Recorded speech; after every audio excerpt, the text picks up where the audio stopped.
என் செய்யும் வினைதான் என் செய்யும் என்னை நாடி வந்த கோல் என் செய்யும் கொடுங்கூற்று என் செய்யும் கூரேசர் இருதாலும் சிலம்பும் தண்டையும் சதங்கையும் சண்முகன் தோளும் கடம்பும் என் கண்முன் வந்து தோன்றிடினேன். நம்ம இந்த வீடியோவில் பார்க்கக்கூடிய தலைப்பு அப்படிங்கிறது ராகுகேது பயிற்சி. எப்போவுமே ஒரு வருடத்தில் ராகுகேது பயிற்சி ஆகும்போது மக்கள் வந்து ஒரு எதிர்பார்ப்பு இருக்கும். இந்த கிரக பயிற்சியில் நமக்கு என்ன நன்மைகள் இருக்குது, என்ன தீமைகள் இருக்குது அப்படின்றது பொதுவாக எல்லாருக்குமே ஒரு எதிர்பார்ப்பு அப்படிங்கிறது இருக்க தான் செய்யும். அந்த வகையில் வந்துட்டு இந்த ஆண்டினுடைய ஆங்கில தேதியானது மே மாதம் 18ஆம் தேதி அன்னைக்கு தமிழ் வருஷம், அதாவது புத்தாண்டு, தமிழ் புத்தாண்டு பிறக்க போகுது. தமிழ் புத்தாண்டு விஸ்வாசு வருடம் 13ஆம் தேதி, சித்திரை 13ஆம் தேதி, அதாவது சித்திரை மாதத்துக்கு விஸ்வாச வருடத்தினுடைய முதல் மாதமான சித்திரை மாதத்தினுடைய 13ஆம் தேதி மாலை மணி 5:25க்கு. இது சரியான டைம் பார்த்திங்கன்னா ராகு காலம். இது ஞாயிற்றுக்கிழமை அன்றைக்கி இந்த ராகு பயிற்சியானது நடக்குது. இந்த ஞாயிற்றுக்கிழமை 4 to 6 எப்போவுமே ராகு காலம் அப்படின்ற காலம் வந்து பஞ்சாங்கத்தில் குறிக்கப்பட்டிருக்கு. இந்த ராகு காலத்தில் தான் இந்த ராகு பகவான் பயிற்சி ஆகிறார். ராகு பகவான் எங்கேருந்து பயிற்சி ஆகிறாங்க அப்படின்னு பார்த்தீங்கன்னா மீனத்துலேருந்து கும்பத்துக்கு பயிற்சி ஆகிறாங்க, ஆன்டி கிளாக் வைஸ், அதை எதிர் சுற்று வழியாக. அதே சமயத்தில் கண்ணியில் இருக்கக்கூடிய கேது பகவான் சிம்மத்துக்கு பயிற்சி ஆகிறாங்க. இப்போ இந்த ராகு கேதுக்கள் அப்படின்ற பிளானட் வந்து உங்களுக்கு உபயராசிகள்னு சொல்லக்கூடிய மீனத்திலையும் கண்ணிலையும் இவ்வளோ ஆண்டு காலம் இருந்துட்டு, இந்த 13 மாதங்கள் இருந்துட்டு பயிற்சி வந்து சிறராசிகள்னு சொல்லக்கூடிய கும்பத்துக்கும் சிம்மத்துக்கும் பயிற்சி ஆகிறாங்க. இந்த ராகுகேது பயிற்சி எப்போவுமே 180 பாகை நேர் எதிர் சுற்றில் தான் பயிற்சி ஆகும். ரோகிணிக்கு இது ஒரு பொற்காலம்னே சொல்லலாம். ஏன்னு கேட்டிங்கன்னா ரோகிணிக்கு எல்லா விதமான அதிர்ஷ்டங்களும் இந்த காலகட்டத்தில் இருக்குது. 2ஆம் இடத்துக்கு குரு வர்றாங்க. அப்போ வீட்டில் குடும்பத்துக்குள்ள ஒரு சுபகாரியங்கள், ஒரு தனவரவு, பொருளாதாரம், புதிய வீடு கட்டக்கூடிய அமைப்பு, வாகனம் வாங்கக்கூடிய அமைப்பு, லக்ஸரியான காரோ வாகனமோ, யோகமான வாழ்க்கைக்குள்ளே நீங்கள் போகக்கூடிய காலகட்டம், யோகமான காலகட்டம் அப்படிங்கிறது இந்த ராகுகேது பயிற்சியான 2025 2026 வரைக்கும் தான் உங்களுக்கு இந்த காலகட்டம் இருக்குது.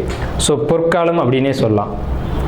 புதிய வாகனம், புதிய வீடு, புதிய வாழ்க்கை, புதிய குடும்பம், இது உங்களுக்கு அமையும்.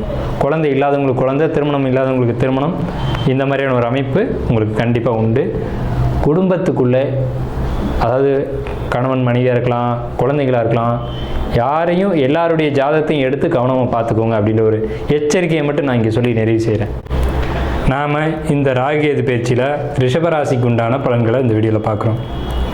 ரிஷபம் அப்படின்னா என்ன ராசி அப்படின்னு கேட்டிங்கன்னா, படித்து பாழா போனதுக்கு ஆடு மேய்ச்சி ஆளாகிறேன்னு சொல்கிற ராசி தான் ரிஷபராசி. எப்படிங்க? படித்து பாழா போனதுக்கு ஆடு மேய்ச்சி ஆளாகிறேன் அப்படின்னு சொல்லக்கூடிய ராசி வந்து ரிஷபராசி. ஏன்னா ரிஷபத்தின் வடிவம் அப்படிங்கிறது காளமாடு சின்னமாக கொடுத்துருக்காங்க. இவங்க ஆடு மாடுகள் வளர்க்கக்கூடிய ஒரு ட்ரெண்டிங்கில் ஒரு ஆளுங்க. இப்போ இன்றைக்கி காலகட்டம் எப்படி போயிட்டுருக்குன்னு பார்த்தீங்கன்னா, வெளிநாடு போய் ஐடிலாம் படிச்சுட்டு தொழிலாம் பார்த்துட்டு 50 லட்சம் 60 லட்சம் சம்பளம் வாங்கிட்டு வேணான்னு சொல்லி போட்டு அதை தூக்கி எறிஞ்சிட்டு ஆட்டு பண்ண வைக்கிறேன், மாட்டு பண்ண வைக்கிறேன்னு சொல்லக்கூடியவங்களாம் யாருன்னு கேட்டிங்கன்னா ரிஷபராசிக்காரங்க தான். சரிங்க சார், இப்போ அப்படி சொல்லிட்டீங்க, லாபம் கிடைக்கும் அப்படின்னு கேட்டிங்கன்னா கண்டிப்பாக லாபம் கிடைக்கும். சரி, இப்போ இந்த ராகுகேது பயிற்சி மே மாதம் 18ஆம் தேதி அன்னைக்கு, விஸ்வாச வருஷம் சித்திரை மாதம் 13ஆம் தேதி அன்னைக்கு மாலை மணி 5:25க்கு கரெக்டாக ராகு காலத்தில் ராகு பகவான் தன்னுடைய மீன ராசியிலேருந்து கும்பராசிக்கும், கேது பகவான் கன்னியிலேருந்து சிம்ம ராசிக்கும் பயிற்சி ஆகி வர்றாங்க. இந்த பயிற்சி ரிஷபராசிக்கு எப்படி இருக்கும்? ரிஷபம் அப்படிங்கிறது 2வது ராசி. 2ன்றது வாய் அப்படின்னு சொல்லலாம், 2ன்றது வருமானம் அப்படின்னு சொல்லலாம், 2ன்றது பொருளாதாரம் அப்படின்னு சொல்லலாம். எப்போவுமே பொருளாதார சிந்தனைகளை கொண்ட ரிஷபராசி எப்படி இருக்க போகுது? பொருளாதாரம் உயருமா, வீழ்ச்சி அடையுமா, தப்பிக்குமா, பிரச்சனைகளை மாட்டுமா அப்படிங்கிறத நம்ம பார்க்குறோம். அதாவது பொதுவாக இது வரைக்கும் என்ன கவனிச்சிருப்பீங்க அப்படின்னா, ரிஷபம் நமக்கு இப்போதைக்கு பிரச்சனை இல்லைன்னு நினச்சிட்டு இருப்பீங்க. அப்படிலாம் இல்லை. முழுமையான பலன்களை கேட்டு ஒரு முடிவுக்கு வாங்க. ஃபஸ்ட்டு நான் என்னுடைய கருத்துக்களை சொல்லிடுறேன். இந்த ராகுகேது பயிற்சியில் நன்மை அடையக்கூடிய ராசிகள் அப்படின்னு பார்த்தீங்கன்னா மேஷம், மிதுனம், விருச்சிகம், மகரம், தனுசு, மீனம், இந்த 6 ராசிகளும் நன்மைகளை அடைய போகுது. குறைவான நற்பலன்களை அடையக்கூடிய ராசிகளில் முதல் இடத்துல ரிஷபம், கடகம், சிம்மம், கன்னி, துலாம், கும்பம், இந்த 6 ராசிகளும் நியூட்ரலான பலன்களை அடைய போகுது. சரிங்க சார், ஏன் சார் அப்படி சொல்கிறீங்க? ரிஷபத்துக்கு நியூட்ரலா அப்படின்னு சொல்கிறீங்களே அப்படின்னா, ரிஷபராசிக்கு 4ஆம் இடத்துக்கு கேது, 10ஆம் இடத்து ராகு, 2ஆம் இடத்து குரு, 11ஆம் இடத்து சனி. உங்கள் ராசிக்கு 8 கூடைய குரு பகவான் 2ஆம் இடத்துக்கு வந்திருக்காங்க. 8ஆம் இடம்ன்றது நல்ல இடங்களா? கண்டிப்பாக கிடையாது. அசிங்க, அவமானம், கெட்ட பேர் இதெல்லாம் கொடுக்கக்கூடிய இடம்.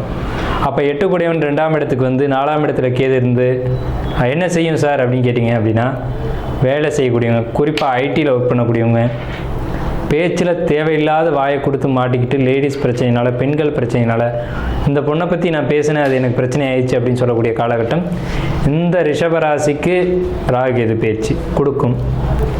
முதல்ல ஜாப்பில் பிரச்சனை கொடுக்கும். ஜாப் அப்படிங்கிறது வேலையில், ஜாப்பில் அதுவும் குறிப்பாக ஐடி ஃபீல்டில் இருக்கவங்களுக்கு பெண்களால் ஒன்று பிரச்சனை, நீங்கள் பெண்களை பற்றி பேசினதோ அல்லது நீங்கள் ஜாப்பில் இருக்கக்கூடாதுன்னு ஒரு பெண் வந்து ஒரு வேலை செஞ்சதோ இருக்கும். மொத்தத்தில் வேலையில் பிரச்சனை அப்படிங்கிற ஒரு அமைப்பு உண்டு. பதவிகள் கண்டிப்பாக கிடைக்கும். அது என்ன பதவி வேணாலும் இருக்கலாம். ஒரு பதவி அப்படிங்கிற ஒரு அமைப்பு இருக்கும். பதவியில் பிரச்சனை இல்லை. உங்களுக்கு 8ஆம் இடத்தை குருபவன் பார்க்குறாங்க. 8ஆம் இடத்தை அதிபதி 8ஆம் இடத்தை பார்க்குறாங்க. 8ஆம் இடம் சுபத்துவம் அடையுது. 8ஆம் இடம் நல்லா இருந்துச்சு அப்படின்னா என்ன அர்த்தம் அப்படின்னு கேட்டிங்கன்னா, திடீர் அதிர்ஷ்டங்களையும் தனவர்களையும் நிச்சயமாக கொடுக்கும். எதிர்மறை எண்ணங்கள் உருவாகும் உங்களுக்கு. ஏன்னு கேட்டிங்கன்னா 4ஆம் இடத்துக்கு கேது வந்து ஸ்ட்ரெஸ்ஸுக்கான கிரகம் சார். மன உளைச்சல், எண்ணத்தை நீ எண்ணத்தை செஞ்சு அப்படிங்கிற டயலாக் நீங்கள் கேள்விப்பட்டிருப்பீங்க. எண்ணத்தை அப்படிங்கிறது கேது தான்.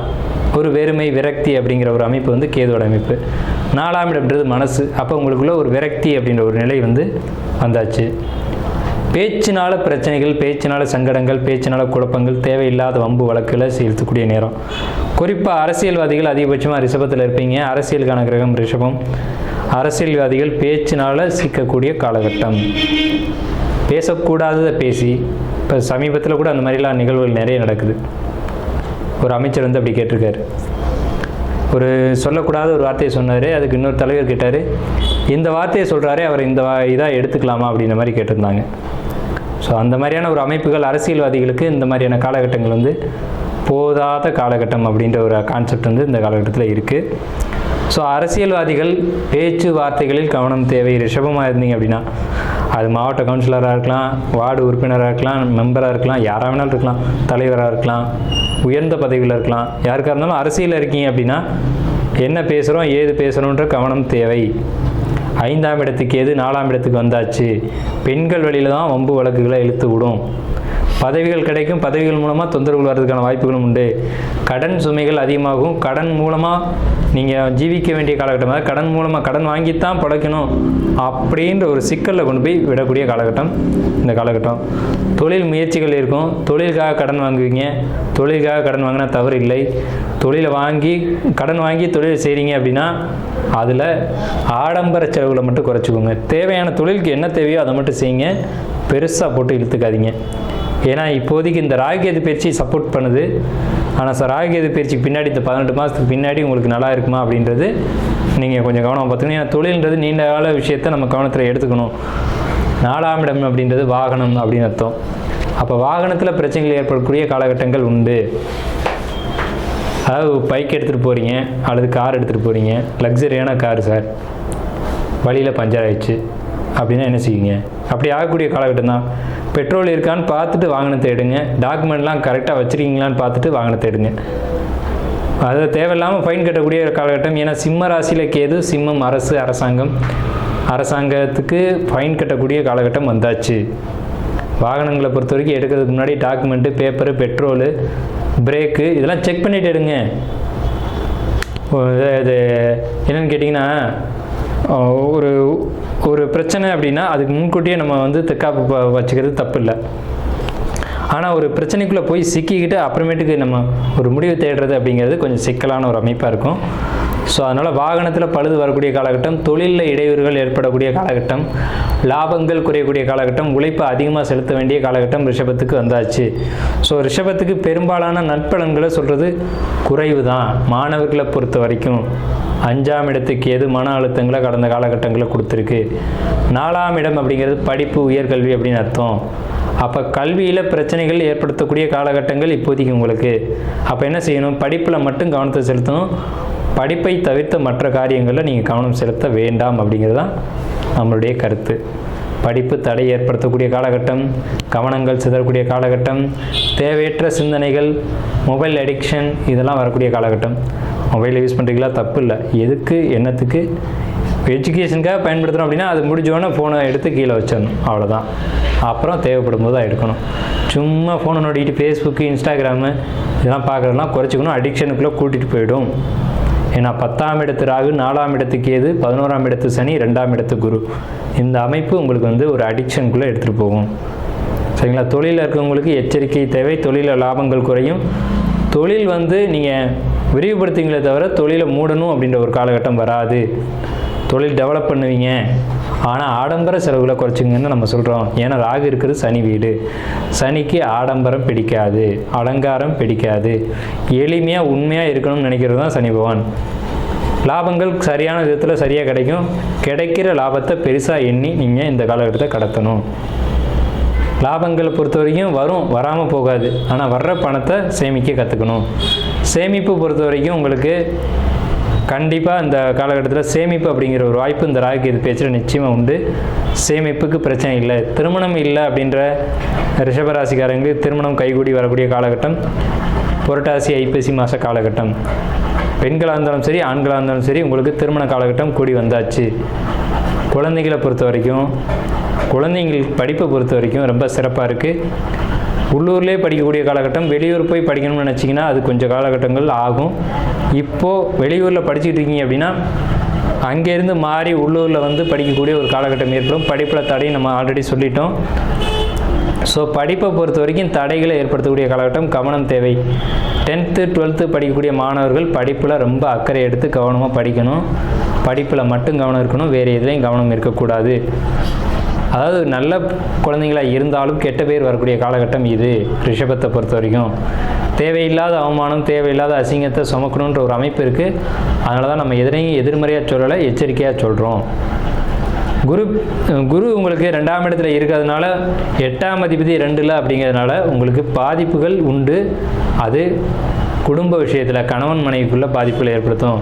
கணவன் மனைவிகிட்ட வித்தியாசமான வார்த்தைகளை விடுறது, மனைவி கணவன்கிட்ட வார்த்தைகளை வித்தியாசமாக விட்டுறது, அந்த மாதிரியான சூழல்கள் இருக்கும்.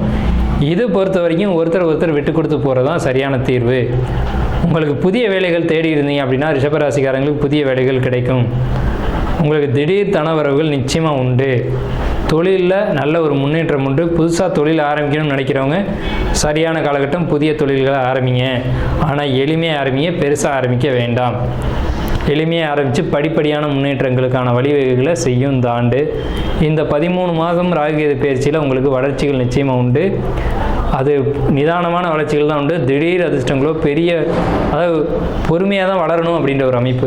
திடீர்னு எதை எடுத்தோம் கவுத்தோம் அப்படின்னு திடீர்னு வளர்ச்சி அப்படிங்கிறது, திடீர் அதிர்ஷ்டங்கள் அப்படிங்கிறத நீங்கள் பெருசாக நினைக்க வேணாம். நேர்மையான வழிகளில் முன்னேறக்கூடிய அமைப்பு அப்படிங்கிறது உங்களுக்கு உண்டு. நேர்மை தான் எப்போவுமே உங்களுக்கு கை கொடுக்கும் ரிஷபத்தை பொறுத்த வரைக்கும். ஸோ நேர்மையாக நடந்துக்கோங்க. விவசாயிகளை பொறுத்த வரைக்கும் நல்லாயிருக்கு. எடுத்த அடுப்புலேயே சொன்னோம், அது ஆடு மாடு வளர்க்கக்கூடியவங்களுக்கு ரொம்ப ஒரு அற்புதமான காலகட்டம் அப்படின்னு. கால்நடைகள்னு சொல்லக்கூடிய 4ஆம் இடத்துல கேது பகவான் வர்றதுனால கால்நடை வளர்க்கக்கூடியவங்க ரிஷபராசிக்காரங்களை பொறுத்த வரைக்கும் முன்னேற்றங்கள் சற்று தடைபடும். அதில் கொஞ்சம் எச்சரிக்கை தேவை. அது என்ன ஏதுங்கிறத பார்த்துக்கோங்க.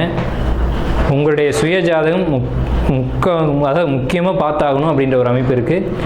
உங்களுக்கு ஆஸ்தான ஜோதிடர்கள் இருந்தாலும் சரி, இல்லை நம்மள மாதிரி ஜோசியர்களை அணுகி நீங்கள் பார்த்துக்கிட்டாலும் சரி, இது கோச்சார பலன்கள் மட்டுமே.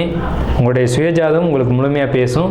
சுயஜாதகம் சப்போர்ட் பண்ணும் பட்சத்தில் உங்களுடைய தொழில் முயற்சிகள் நல்லபடியாக இருக்கும் அப்படின்ற ஒரு நல்ல ஒரு கருத்துக்களை சொல்லி நம்ம இந்த நிகழ்வை நிறைவு செய்வோம்.